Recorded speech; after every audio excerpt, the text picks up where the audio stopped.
Hello friends, ഞാനിപ്പോൾ ഉള്ളത് എറണാകുളത്തുള്ള നിയ ബ്യൂട്ടി കെയറിലാണ്. നമ്മുടെ സ്വന്തം ചേച്ചിയുടെ ഷോപ്പ്. എൻ്റെ മുടി ഭയങ്കര ഡാമേജ് ആണ്. വളർന്നു വരുന്ന മുടിയൊക്കെ ഭയങ്കര ഡ്രൈ ആണ്. ഞാനൊരു സ്പാ ചെയ്യാനാണ് വന്നേ. അപ്പം ഞാൻ ഇന്ന് അപ്ലൈ ചെയ്യുന്നത് ഷോർസ്കോഫിൻ്റെ സ്പാ ക്രീമാണ്. എന്താണോ, എൻ്റെ ഹെയർ ഭയങ്കര ഡ്രൈ ആയിട്ടാണ് കിടക്കുന്നത്. ട്രീറ്റ്മെൻറ്റ് ചെയ്ത ഹെയർ ഓക്കെ ആണ്, ബട്ട് വളർന്നു വരുന്ന മുടി ഭയങ്കര ഡ്രൈ ആണ്. ഇതൊരു ഭംഗിയില്ലാതെ കിടക്കുന്നു. അതുകൊണ്ടാട്ടോ ഞാനിങ്ങ് പോന്നേ. ആദ്യം മുടി വാഷ് ചെയ്തു, പിന്നെ ക്രീം അപ്ലൈ ചെയ്തു, മസാജ്. നല്ല സുഖം ഉണ്ടായിരുന്നേ. എനിക്കല്ലേ തലയിൽ മസാജ് ചെയ്യുന്നത് ഭയങ്കര ഇഷ്ടം. നല്ല സുഖമല്ലേ? വേണം ഒന്ന് കിടന്നുറങ്ങാം. ഹായ്, എന്തൊരു സുഖം. അതിനുശേഷം എൻ്റെ തല ഒരു ആവിയന്ത്രത്തിലേക്ക് വെച്ചു കേട്ടോ. എന്നിട്ട് എൻ്റെ മുടി പിന്നെയും വാഷ് ചെയ്തു. വേണേ 2 ഡേ ഇനി തല കുളിക്കണ്ട. എന്നിട്ട് അവർ ഉണക്കിയും തന്നെ.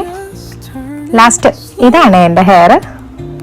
ഇത് നോക്ക്, അടിപൊളിയായില്ലേ എൻ്റെ ഹെയർ? ഇപ്പോൾ ഭയങ്കര കിടിലനായേ. എനിക്ക് ഭയങ്കര ഇഷ്ടമായി. നിങ്ങൾക്ക് ഇഷ്ടമായോ എൻ്റെ മുടി? കമൻറ്റ് ചെയ്യണേ. നല്ല സ്പായാണ്. ഡ്രൈ ഹെയർ ഉള്ളവർക്ക് ഞാൻ ഈ സ്പാ സജസ്റ്റ് ചെയ്യുന്നു ഗൈസ്.